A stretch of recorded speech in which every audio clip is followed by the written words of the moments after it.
some of the big projects that I've worked with, we've worked with from their early days. 5 years in the industry definitely will sprout a few grey hairs on your head. I think a lot of companies are guilty of treating the media in a transactional way. I guess the benefit of working with PR agency is that we know people in a lot of different industries.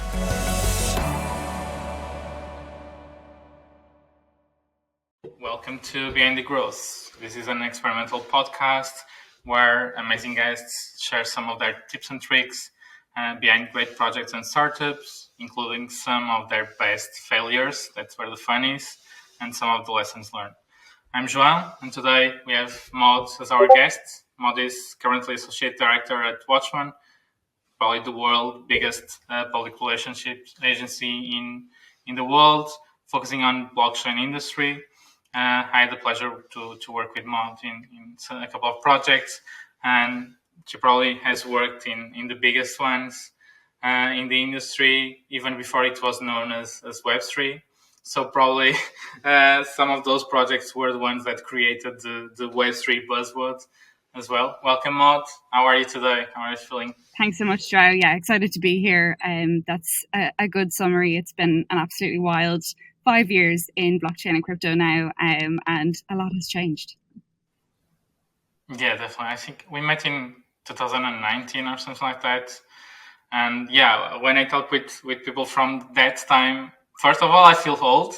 And second one, it's like we are kind of brother in arms, where like we got through hard times, through battles and wars together. And it's always interesting to see the perspective of someone that has been like in a long time here. You mentioned 5 years. So we went through like bull runs, bear markets, and all the fun and crying of both situations, with like crisis going on with FTX and all that. So yeah, definitely interesting times that we all lived in together. How do you think that blockchain, or how is it different to build in the blockchain today compared as it was like 3-4 years ago?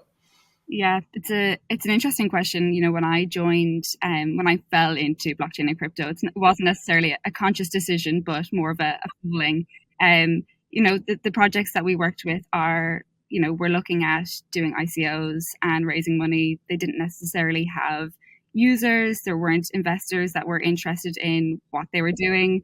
A lot of the projects back then who, maybe didn't survive, or the ones that did survive, were trying to convince people that there were challenges in society, specifically in finance, that maybe, wider society didn't recognize or didn't appreciate to the same degree.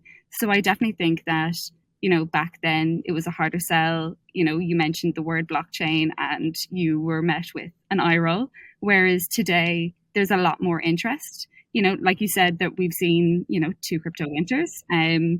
It's always interesting to see how the media responds, and also, friends and family and how they react when they hear about the crypto winter. And I'm going, that's only, I had one years ago. I'm like, this is the second one. We've been through this. We'll do it again. And well, hopefully not again. But I guess there's a big difference now in terms of how people talk about it. And I think there's a lot more, receptiveness towards the type of solutions that people are trying to build. When you look at what's going on in the world, geopolitical power struggles, we're talking about, how many different banks fell earlier on this year. And, I guess a lot of the problems that people have with society and political leaders, and how blockchain can solve those problems. So I think that there's definitely a lot more open-mindedness towards the solutions that people want to build, and people actually appreciate that there's people who are going against the grain and trying to do that. So there's very different problems. Today the problems are with making sure that you don't get in trouble with regulators.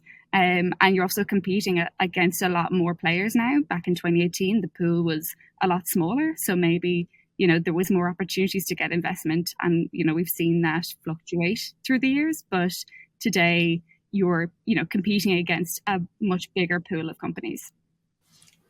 Yeah, definitely. Yeah, and you mentioned that you have more competitors now than you had like a few years ago, and I think today you are not only competing with like in 2018-19, blockchain was the trendy topic, and all the hype was going through blockchain. And nowadays, I think like that has been fading away, and blockchain is like kind of normalized, if you can say that. And now you have to compete with the AI train, hype train, as well. And yeah, this is interesting because now I feel that the projects and the companies that truly need blockchain are the ones that keep building in blockchain, and everyone else is trying to pivot to AI because they understand that they were trying to build something in blockchain that doesn't need blockchain. So they are jumping to the next hype train and going through where the money is going. They are going there, and yeah, in the end, in 2019, we were telling that only the builders are staying. And then in 2021, everyone jumped again on board on the blockchain train, and we had a lot of noise again. But now everyone is leaving Mhm. to AI, and only the true builders are staying in the blockchain. And how does the PR strategy change with all this? So I understand, obviously, when everyone is talking about blockchain and everything is like roses and all that, it's easier to pitch to journalists or to media. Some projects, but how does the strategy change with the crypto cycles, but also with hype going through other markets like AI? Yeah, it's a really interesting one. I think both blockchain and AI face the same reputation issues. AI definitely doesn't have a clean reputation, and there's a lot of people fighting against it. And I think it's very reflective of what blockchain did go through in the early stages, but also is still going through. I would say that our approach for any company we work with is definitely to amplify the real, tangible evidence, the services, the products that they are making available to users. Um, I think a lot of projects have big plans, big ideas, and they want to commit to how they will change the world in 5 years. And I think with any technology, especially emerging technologies, media want to see what you have already created. They want to see evidence of impact that your service or your product is offering to people. So I would say that the crux of our communications has always been to focus on what you have actually delivered already and the evidence there. Reporters don't want to hear about plans that you have for years to come or how you will eventually create impact. And I think AI is the same. I know that when we're talking about AI now, we see it a lot when our clients are looking to get investment, attract investors, venture capital, and they want to use certain keywords, buzzwords, maybe like Web3 or AI, Yeah, entirely just to get the attention of investors because some funds have a remit yeah, where they want to go, yes, we want so many AI projects, so by putting AI into your brand messaging you're going to get more attention. So there's elements of being able to understand what your investors or what today's investors really want to see or what they want to focus on, and being able to appeal to them, and also appeal to your end users. When you're talking to the media, ultimately you're talking to your stakeholders, and more often than not, ideally that's your users, your partners, your investors, your staff, and your community. So really, it's still the same, but understanding what the current problems or challenges are that those stakeholders face, and being able to actually provide a solution to that now, and being able to pivot that as well, depending on how things evolve. yeah. I mentioned one word. Actually, I was saving this for last, but I'll just throw it now. Is how because like with the metaverse NFT trends of the last couple of years, community is now not only a buzzword but a super crucial role plays a crucial role on growth. So how do you see community and PR working together in a sense that did community-led growth created less dependency on PR to get media attention because now companies can grow organically somehow through the communities and through all the effort that they put on building communities. How does PR live with that? I would say they both complement each other. Some projects can be really successful in establishing a community without so much PR, and there are definitely times where we have companies come to us and say we want PR support, and we actually say no. What you need to do is go away and build up a brand presence. You need to figure out your website, figure out your community channels, figure out what it is that you want to say and who your target audiences are. And we could definitely be part of that process, but there's definitely an element of groundwork and the foundations to be done before looking to get a PR agency on board. We don't want, as much as we want to establish and build our business, we don't want to waste people's money. We want companies to come on board when they're going to get the best value out of it. So I'd say that it does go hand in hand, and especially for more established communities, they also want to see their project being talked about in the media. They want to see it, their name in lights. So we definitely see that some of the really big layer one protocols that we work with, their communities expect and want and really want to see, especially mainstream media, it's the likes of Bloomberg or TechCrunch talking about their project, because it builds excitement. It also it's contagious. Other people will want to get involved, and that community will grow even more. With maybe, some communities, I guess, are, they're crypto native. They're people who've been in the industry for so long, but they want to get out of that bubble, and they want to reach a lot more people. And to do that, I think PR can really take you to the next level by getting a wider pool of people interested in what you're doing. Yeah, it's all about social validation, right? It's being able to go to your mom and dad and say, see this JPEG that I bought as an NFT a couple of days ago. It's my Twitter profile picture, but it also appears on CNN or something like that. Yeah. And actually, we got an interesting case. We launched an NFT collection of like a super popular Portuguese singer. The guy is like 80 years old, but like from 18 to 80 in Portugal, everyone knows him. And we decided to launch the collection for his brand, because we wanted for like the icons of the music that he sings to be on the blockchain and all that, and created the collection and all that. And suddenly it was like in the CNN, major new media outlets in Portugal.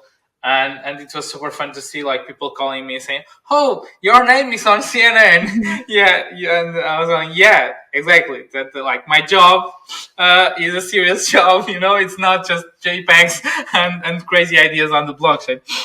So it's super fun to see, and it worked really well in that sense.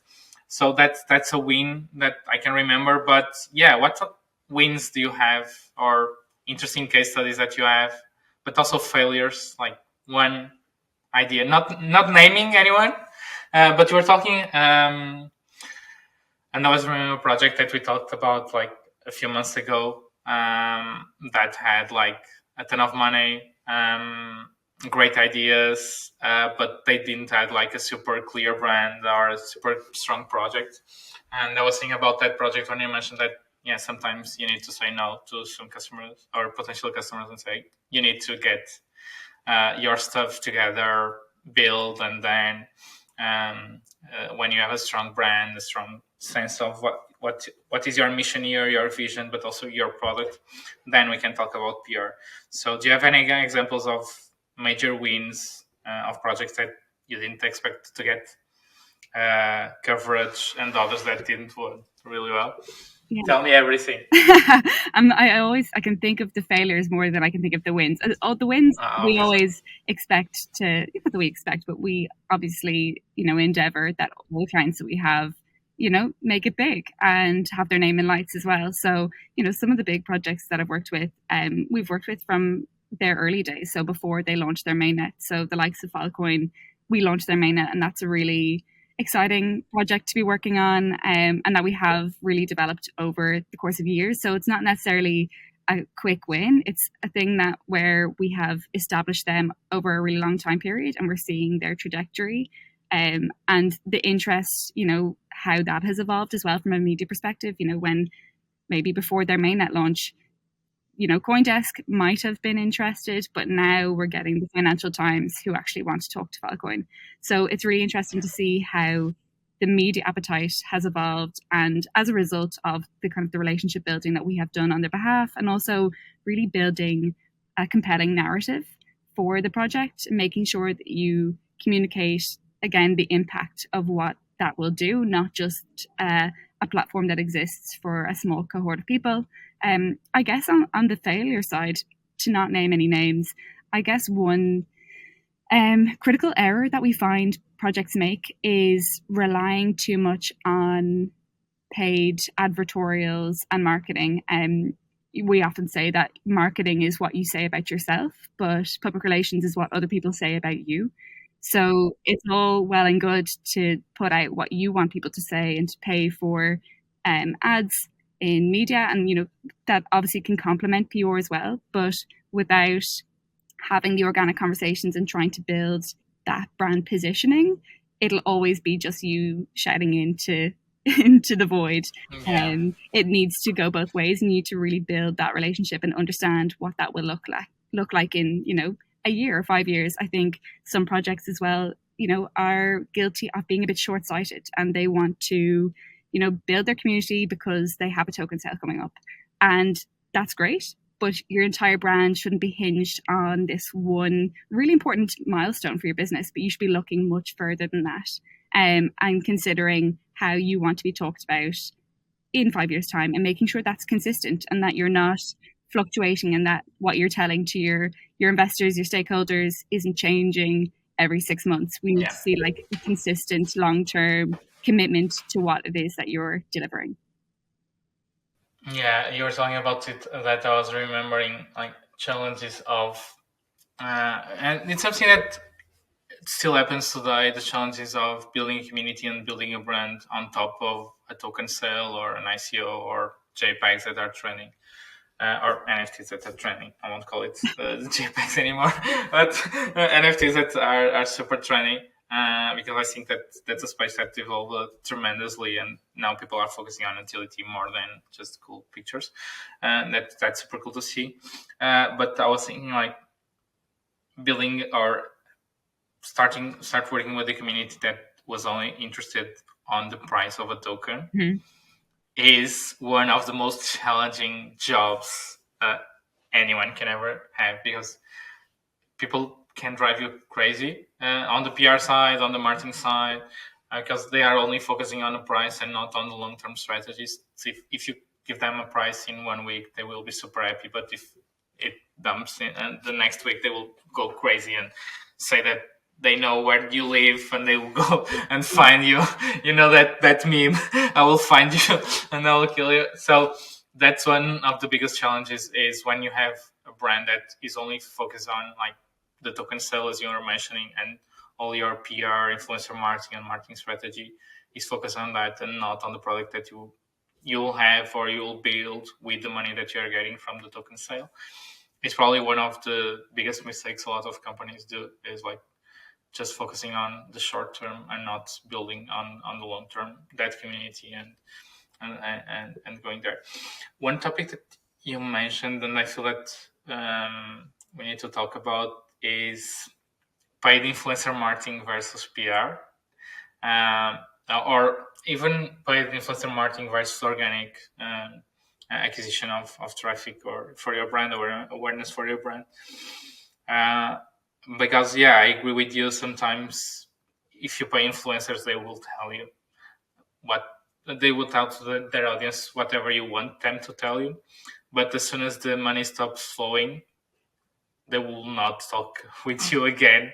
And all of a sudden they are talking about someone else. And I can remember a lot of influencers that lost their credibility because of that. And usually if you do a good job on the PR side, that won't happen. Mm-hmm. Because if you are working and if you are building, the journalists will keep having some interest on following up on your stories and everything else. And I remember that in some occasions we even did it ourselves. So not to bash on Wachman, you guys do a good job. But even sometimes I remember some interesting hacks where, yeah, we invited the journalist to be what was the role? It's kind of moderator on a panel or something like that. And it was really interesting because, yeah, it was like side event at Web Summit. We invited her. She was wonderful. A really important role on one of the major media outlets in crypto. And nowadays, she's still friends with the CEO of the company that we were working with. We still hang out, and we have built that relationship. They don't even post a lot about that company, but when they have relevant news, they are able to push that because they have that connection. So yeah, that long-term commitment and relationship and brand building and keeping them up to date what we are doing, I think that's one of probably one of the strategies. I'm not a PR specialist, you are, but from my perspective, one of the strategies that has been surviving the test of time is that one, and there are no hype cycles or crypto winters that mess up with that. It's like if you are building relationships, Yeah, they will survive the test of time. I think a lot of companies are guilty of treating the media in a transactional way. And if you really want to build those relationships long term, like you said with that reporter, you need to treat them with a respect and kindness, but B, also understand what it is that they're trying to do and the challenge and responsibility that media have. You know, there's many hundreds, if not thousands, of startups that are around and they're contacting reporters every day and they want to be in the headlines. But you need to really take the time to nurture those relationships in the long term. That will benefit you a lot more. Obviously, there's a time investment there, and not every project wants to do that or feels they have the luxury to take the time to do that, because it's not a quick fix. You're not going to get an article tomorrow, but it definitely will stand to you in terms of your reputation. And also when it comes to having a brand crisis or an issue, that's also when that will really stand to you. You know, it takes a long time to build up a brand, but it takes 30 seconds for it to fall. So making sure that you have those relationships in place will mean that when it comes to crunch time, when there is an issue or a crisis, the reporters won't necessarily, depending on what the issue is, they won't necessarily completely be scathing about what you're doing. They might come to you and say, tell us what's going on here, and you'll have a bit more of an open door and you can, communicate with them, and it's a two-way street. Whereas when projects go to media and they say, here, I've just completed a seed round investment, it's very difficult for those reporters to distinguish between which projects are, going to be here today and gone tomorrow, or whether those will be the ones that will last. And that's a big challenge that they have. So making sure that it's not a transactional relationship and that you are telling the long-term story, the bigger picture, and providing evidence about what you're actually doing, the measures you are taking to make that happen, will get you through the door, will kind of get that cut through with media as well. Quick question.